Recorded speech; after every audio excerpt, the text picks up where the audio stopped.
हरे कृष्णा। जय श्री हरि।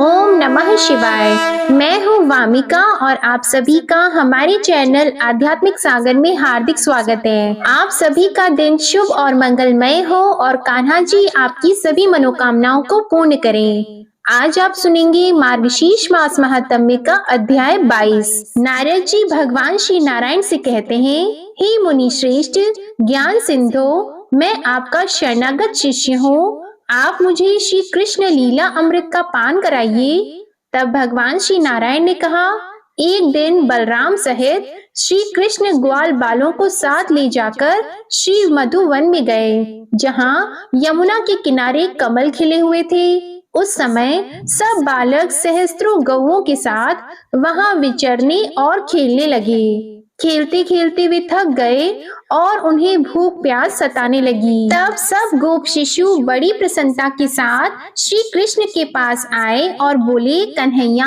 हमें बड़ी भूख लगी है, हम सेवकों को आज्ञा दो, क्या करें। ग्वाल बालों की बात को सुनकर प्रसन्न मुख और नेत्र वाले दयानिधान श्री हरि ने उनसे यह हितकर तथा सच्ची बात कही। श्री कृष्ण बोले, बालकों, जहाँ ब्राह्मणों का सुखदायक यज्ञ स्थान है वहां जाओ। जाकर उन यज्ञ तत्पर ब्राह्मणों से शीघ्र ही भोजन के लिए अन्न मांगो। वे सभी आंगिरस गोत्र वाले ब्राह्मण हैं और श्री वन के निकट अपने आश्रम में यज्ञ करते हैं। उन्होंने श्रुतियों और स्मृतियों का विशेष ज्ञान प्राप्त किया है।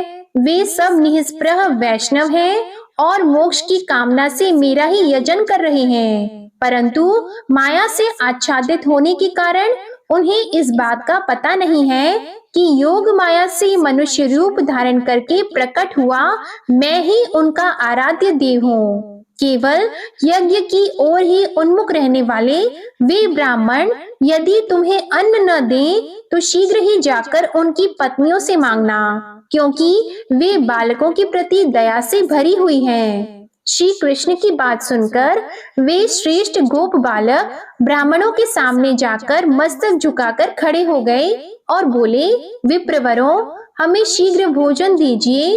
परंतु उनमें से कुछ ब्राह्मणों ने तो उनकी बात सुनी ही नहीं और कुछ लोग सुनकर भी ज्यों के त्यों खड़े रह गए। तब वे पाकशाला में गए जहाँ ब्राह्मणियां भोजन बना रही थीं। उन बालकों ने ब्राह्मण पत्नियों को सिर झुकाकर प्रणाम किया।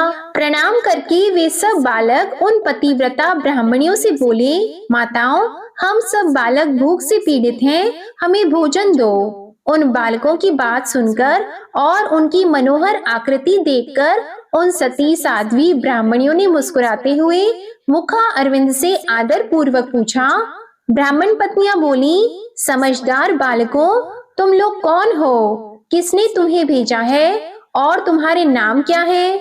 हम तुम्हें व्यंजन सहित नाना प्रकार का श्रेष्ठ भोजन प्रदान करेंगी। ब्राह्मणियों की बात सुनकर वे सभी स्निग्ध एवं हृष्ट पुष्ट गोप बालक प्रसन्नता पूर्वक हंसते हुए बोले। बालकों ने कहा, माताओं, हमें बलराम और श्री कृष्ण ने भेजा है। हम लोग भूख से बहुत पीड़ित हैं, हमें भोजन दो, हम शीघ्र ही उनके पास लौट जाएंगे। यहाँ से थोड़ी दूर पर वन के भीतर भांडीर वट के निकट मधुवन में बलराम और केशव बैठे हैं।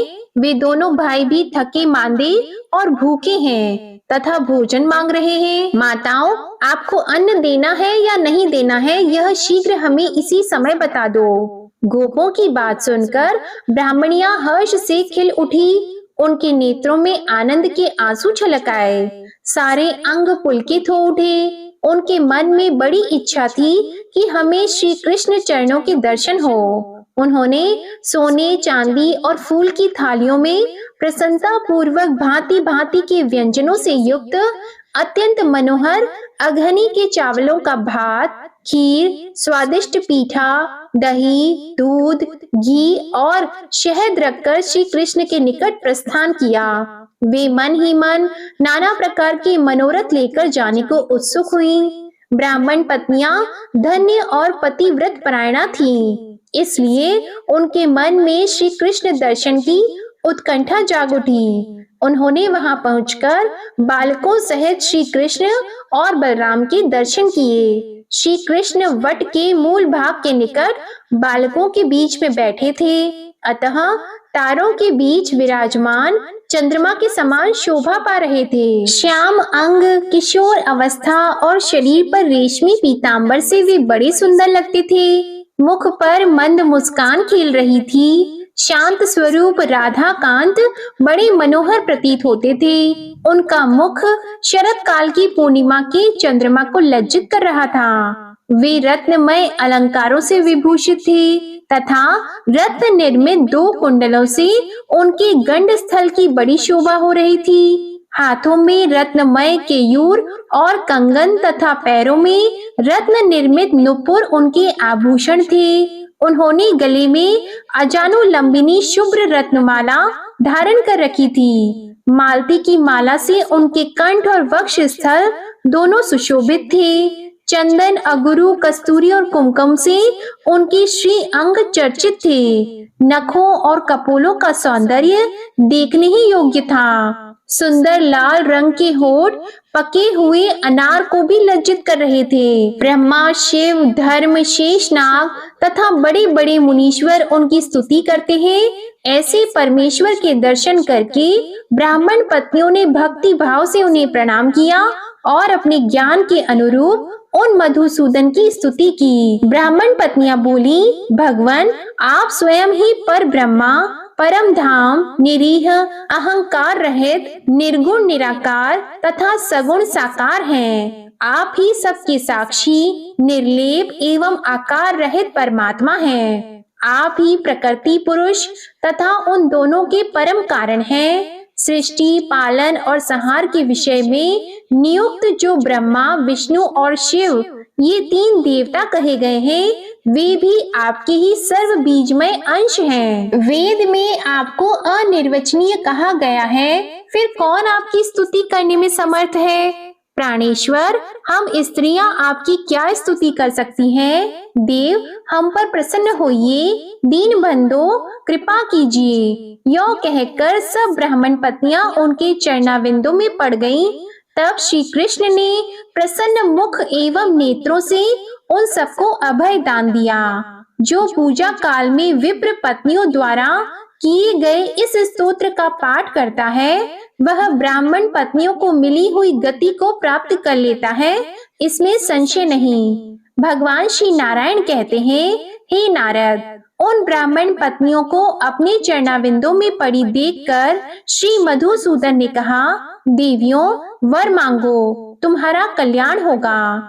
श्री कृष्ण की यह बात सुनकर विप्र पत्नियों को बड़ी प्रसन्नता हुई। श्रद्धा से उनका मस्तक झुक गया और वे भक्ति भाव से इस प्रकार बोली। ब्राह्मण पत्नियों ने कहा, श्री कृष्ण, हम आपसे वर नहीं लेंगी। हमारी अभिलाषा यह है कि आपके चरण कमलों की सेवा प्राप्त हो। अतः आप हमें अपना दास्य भाव तथा परम दुर्लभ सुदृढ़ भक्ति प्रदान करें। केशव, हम प्रति क्षण आपके मुखारविंद को देखती रहें, यही कृपा कीजिए। प्रभु, अब हम पुनः घर को नहीं जाएंगी। ब्राह्मण पत्नियों की यह बात सुनकर करुणा निधान त्रिलोकीनाथ श्री कृष्ण ने बहुत अच्छा कहकर उनकी प्रार्थना स्वीकार कर ली। फिर वे बालकों की मंडली में बैठ गए।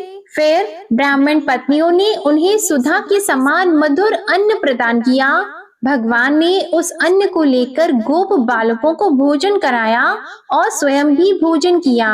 इसी समय विप्र पत्नियों ने देखा कि आकाश से एक सोने का बना हुआ श्रेष्ठ विमान उतर रहा है। उसमें रत्नमय दर्पण लगे हैं। उसके सभी उपकरण रत्नों के सार तत्व से बने हुए हैं। वह रत्नों के ही खंभों से आबद्ध है तथा उत्तम रत्नमय कलशों से वह और भी उज्जवल जान पड़ता है। उसमें श्वेत चंवर लगे हुए हैं। अग्नि शुद्ध दिव्य वस्त्र उसकी शोभा बढ़ाते हैं।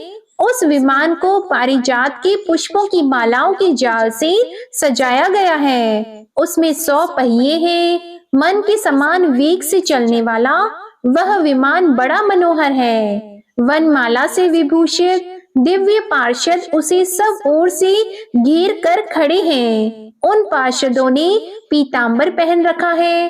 वे रत्नमय अलंकारों से अलंकृत, नूतन यौवन से संपन्न, श्याम कांति वाले, परम मनोहर, दो भुजाओं से युक्त तथा गोप वेशधारी थे। उनके हाथों में मुरली थी। उन्होंने मोर पंख और गुंजा की माला से आबद्ध टेढ़े मुकुट धारण कर रखे थे। वे रथ से तुरंत ही उतरकर श्री हरि के चरणों में प्रणाम करके ब्राह्मण पत्नियों से बोले, आप लोग इस विमान पर चढ़ जाएं।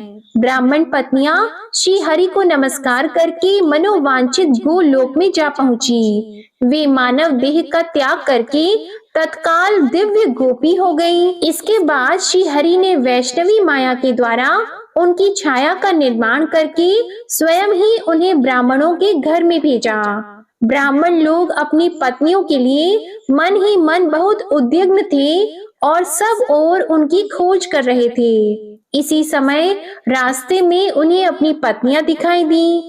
उन्हें देखकर सब ब्राह्मणों के मुख और नेत्र प्रसन्नता से खिल उठे। संपूर्ण अंग पुलकित हो गए और वे विनय पूर्वक उनसे बोले। ब्राह्मणों ने कहा, अहो, तुम सब लोग परम धन्य हो, क्योंकि तुमने साक्षात परमेश्वर के दर्शन किए हैं। हमारा जीवन व्यर्थ है, हम लोगों का वेद पाठ भी निरर्थक है। वेद और पुराण में सर्वत्र विद्वानों द्वारा श्री हरि की ही समस्त विभूतियों का वर्णन किया गया है। सबके जनक श्री हरि ही हैं। तप, जप, व्रत, ज्ञान, वेद अध्ययन, पूजन, तीर्थ स्नान और उपवास सबके फलदाता श्री कृष्ण ही हैं। जिसने श्री कृष्ण की सेवा कर ली, उसे तपस्याओं के फलों से क्या प्रयोजन है।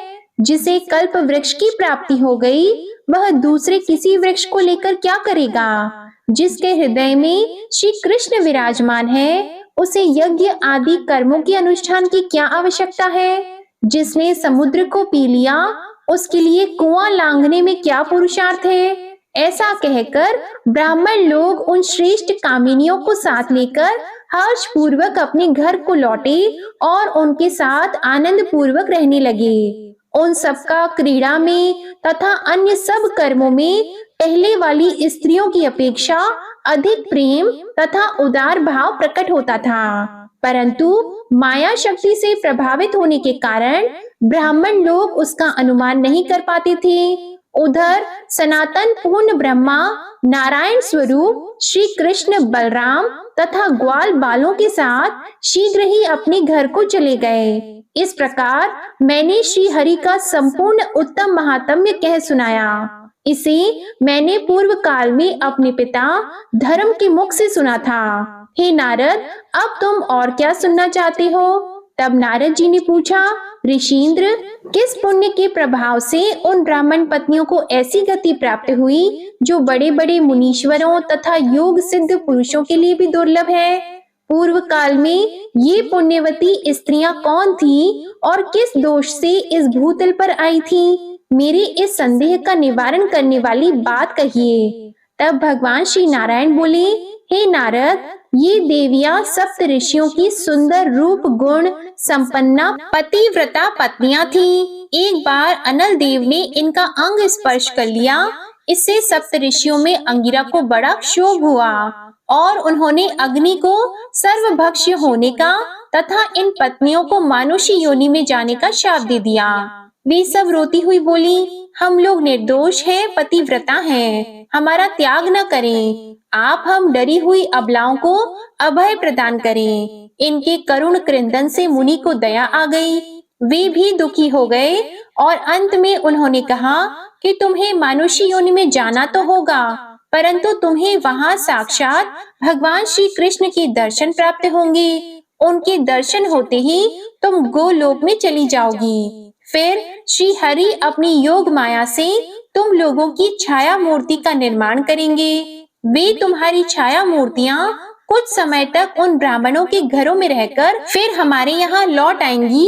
इस प्रकार तुम अपने छाया अंश से पुनः हमारी पत्नियां हो जाओगी। अतएव यह मेरा शाप तुम्हारे लिए वरदान से भी बढ़कर है। ऐसा कहकर वे मुनि चुप हो गए। उनके मन में इसके लिए बड़ा दुख था। वे स्त्रियां शापवश भूतल पर आकर उन ब्राह्मणों की पत्नियां हुई और श्री हरि को भक्ति भाव से अन्न समर्पित करके वे उनके धाम को चली गईं। निश्चय ही उनका शाप उनके लिए श्रेष्ठ संपत्ति से भी अधिक महत्वशाली हुआ।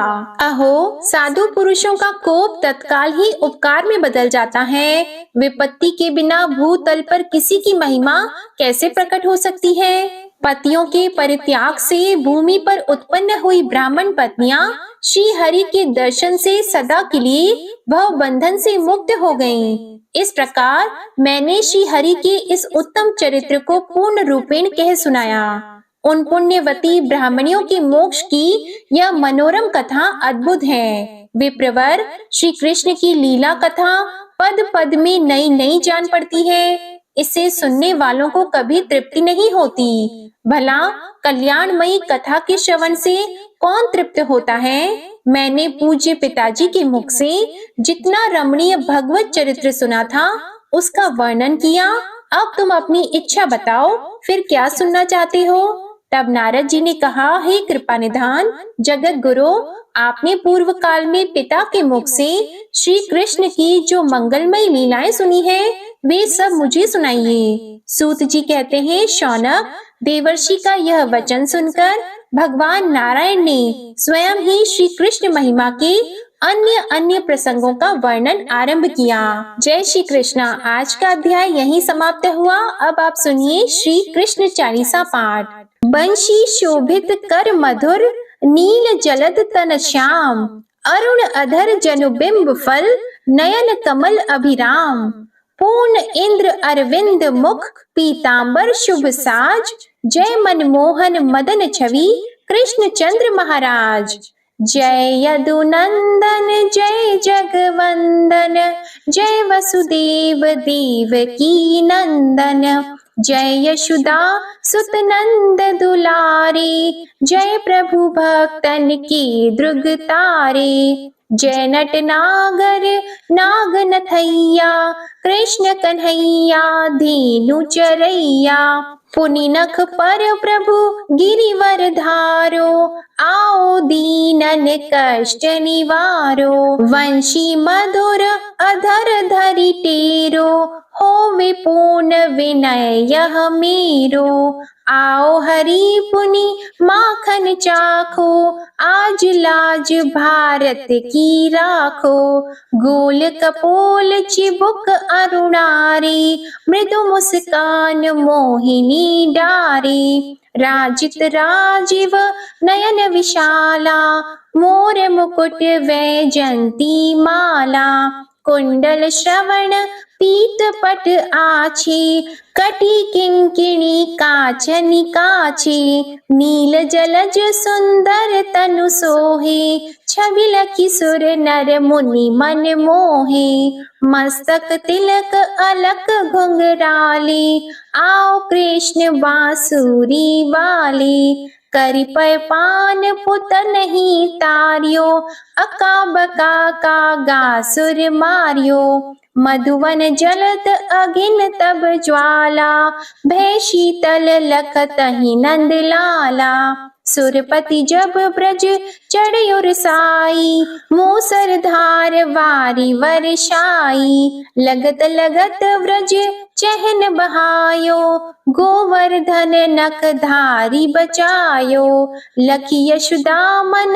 भ्रम अधिकाई, मुख मंद 14 भुवन दिखाई, दुष्ट कंस अति उधम मचायो, कोटि कमल जब फूल मंगायो, नाथी कली यहीं तब तुम लीन है, चरण चिन्ह दे निर्भय कीन है, करि गोपिन संग रास विलासा, सबकी पूर्ण करि अभिलाषा, केतिक महा असुर संहार्यो, कंस ही केस पकड़ी दे मारियो, मात पिता की बंदी छुड़ाई, उग्रसेन कह राज दिलाई, महिषी मृतक छहो सुत लायो, मातु देव की शोक मिटायो, भौमासुर मुर दैत्य सहारी, लाए शत दश सहस कुमारी। देवी मही तृण चीर सहारा, जरा सिंधु राक्षस कहि मारा। असुर बकासुर आदिक मार्यो, भक्तन के तब कष्ट निवार्यो। दीन सुदामा की दुख टार्यो, तंदुल 3 मूठ मुख डार्यो। श्री कृष्ण चालीसा समाप्त होती है। प्रेम से बोलिए भगवान श्री कृष्ण की जय। आपको आज की कथा पसंद आए तो वीडियो को लाइक करिएगा, शेयर करिएगा, कमेंट में भगवान श्री कृष्ण की जय लिखिएगा और चैनल को भी सब्सक्राइब करिएगा। जय श्री कृष्ण।